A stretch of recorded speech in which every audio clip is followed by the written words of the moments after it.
malade ce soir. Je vous annonce la parole de Dieu. Et je vais le faire de tout mon cœur. Je crois que le Seigneur a mis un mot sur mon cœur ce soir. Et j'espère être dans la note ce soir. Hein. On va lire un petit verset ensemble. Ça se trouve dans Genèse, mais avant ça, j'ai mes frères, j'ai besoin pour prier pour moi. Je vais vous demander de vous lever et de me présenter devant Dieu.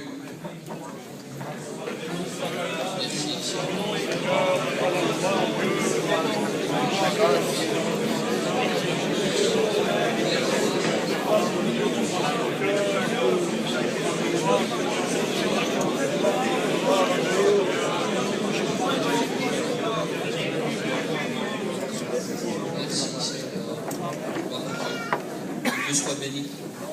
Voilà, on va faire la lecture ensemble, hein. C'est dans Genèse 22, versets 1 à 2.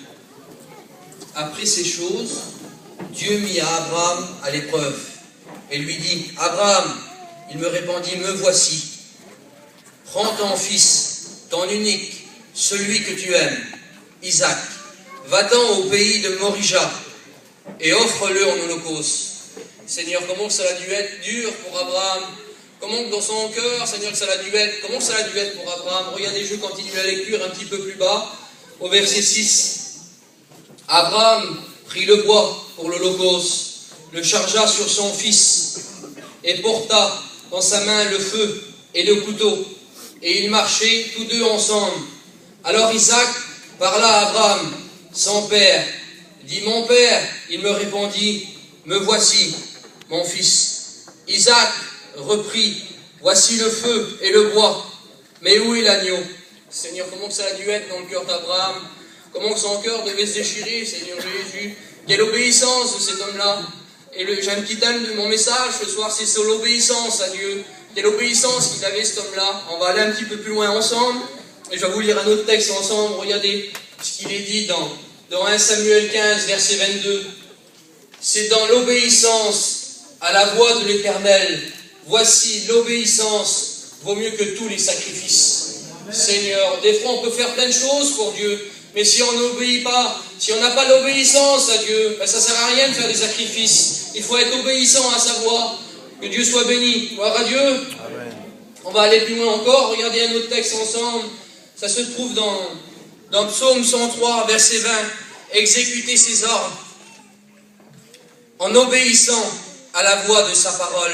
Il faut obéir à la parole de Dieu ce soir. Il faut obéir à sa voix. Que Dieu soit béni. J'ai pris deux petits exemples comme ça dans la parole de Dieu. Regardez. Celui qui est obéissant à Dieu, regardez à quoi il est semblable à un homme prudent qui a bâti sa maison sur le roc. Et le roc, vous savez, c'est Jésus-Christ. Vous le savez tous. Et on va faire une lecture dans Matthieu 7. Verset 25, regardez ce qu'il est dit. La pluie est tombée, les torrents sont venus, les vents ont soufflé et sont jetés contre cette maison. Et elle n'est point tombée, parce qu'elle était bâtie sur le roc. Notre vie est bâtie sur Jésus-Christ. Gloire à Dieu. Et regardez l'exemple que j'ai pris. Regardez celui qui est désobéissant. À quoi il est représenté? À un homme insensé qui a bâti sa maison sur le sable. Et je continue la lecture plus bas. La pluie est tombée, les torrents sont venus, les vents ont soufflé, et cette maison est tombée en ruine. Seigneur, si on n'obéit pas à sa parole, comment que notre vie peut être triste? Comment que notre vie ne peut pas être fondée, Seigneur Jésus? Et puis on va lire un autre verset ensemble, je passe vite. Hébreux 5, versets 7 à 8. Il a appris, bien qu'il soit fils, l'obéissance par ces choses qu'il a souffert. Seigneur, quelle obéissance! C'est vrai qu'on doit obéir à Dieu. Même si cette chair, là, ce corps, il ne veut pas, on doit faire mourir ce corps pour obéir à Dieu. Gloire à Dieu. Amen. Et puis on va lire ensemble un autre texte. Ça se trouve dans Marc. Marc 14, 36. C'est Jésus qui parle. Il disait, Abba Père, toutes choses te sont possibles. Éloigne de moi cette coupe. Toutefois, pas ma volonté, mais ce que tu veux, Seigneur. Quelle obéissance! Nous ne devons pas faire ce que nous voulons. Nous ne devons pas obéir à notre chair, à nous, mais nous devons obéir à Dieu. Nous devons obéir à Dieu. Que Dieu soit béni. On va lire un autre texte ensemble, et j'arrive bientôt à la fin de mon message. Ça se trouve dans Philippiens. Ça se trouve dans Philippiens 2:7. Et je m'excuse, la lecture elle est un peu longue, mais c'est des mots merveilleux. C'est des mots qui m'ont béni. Mais il s'est dépouillé lui-même, en prenant forme d'un serviteur, devenant semblable à un homme. Il parut comme un vrai homme.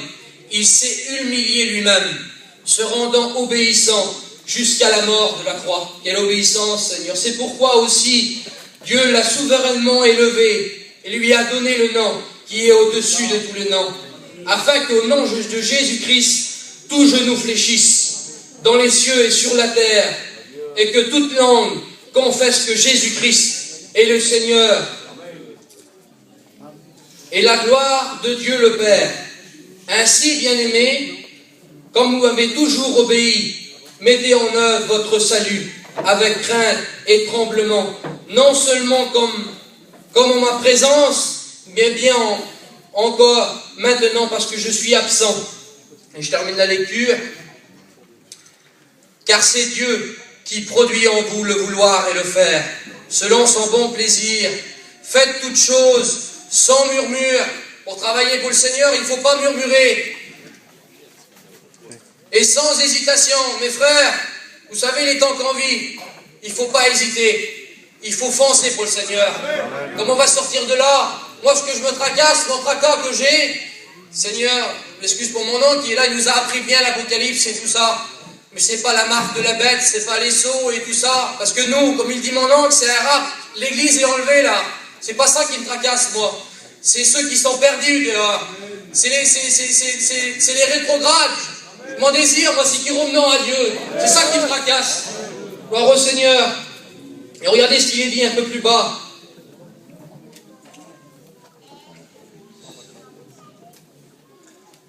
Portant la parole, nous les étudiants, portant la parole de la vie, je pourrais me glorifier. Ça, c'est Paul qui dit ça, avec la petite connaissance que j'ai, Seigneur. Je pourrais me glorifier au jour de Christ. Et puis mon oncle nous l'a bien appris, le jour de Christ, c'est l'enlèvement de l'Église. Moi, je ne veux pas venir la tête baissée devant mon Dieu. Avec le peu de temps qu'on a, je ne veux pas venir la tête baissée. Mais je veux qu'il dise, rentre, bon et fidèle serviteur. Je veux avoir la tête haute devant lui. Gloire au Seigneur. Et puis je vais terminer maintenant, je vais lire un dernier verset. Le Seigneur soit béni. Regardez, ça se trouve dans Romains 6, verset 16. Regardez ce qui nous est dit. Ne savez-vous pas qu'en vous livrant quelques-uns comme esclaves pour obéir, vous êtes esclaves de celui que vous obéissez, soit du péché, ça c'est pas pour nous, qui conduit à la mort, soit de l'obéissance à la justice. Amen. Seigneur, nous devons obéir à la voix de Dieu, nous devons prêcher la justice, nous devons obéir à la justice. Que le Seigneur soit béni. Je continue un petit peu la lecture en bas, puis j'ai terminé. Verset 17. Mais grâce soit rendue à Dieu de ceux que, après avoir été esclaves du péché, vous avez obéi de cœur à la règle qui est la doctrine. On a appris quoi, les garçons, pendant 2 mois? Les anciens qui sont là, ils nous ont appris quoi? La règle de la doctrine. Ils nous ont appris la doctrine. Que le Seigneur soit béni. Puis j'ai terminé maintenant. Merci, Seigneur. La règle de la doctrine que vous avez été instruits, ayant été affranchis du péché, vous êtes devenus esclaves de la justice. Mes frères, nous sommes des doulos, nous sommes des esclaves pour le Christ. Nous devons travailler de tout notre cœur dans les temps qui nous restent pour le Christ. Et maintenant, je vais prier le Seigneur, et puis on va courber les fronts ensemble. Que le Seigneur soit béni. Merci, Seigneur Jésus. J'ai fait ce que j'ai pu, Seigneur. Tu vois le mot que tu as mis sur mon cœur.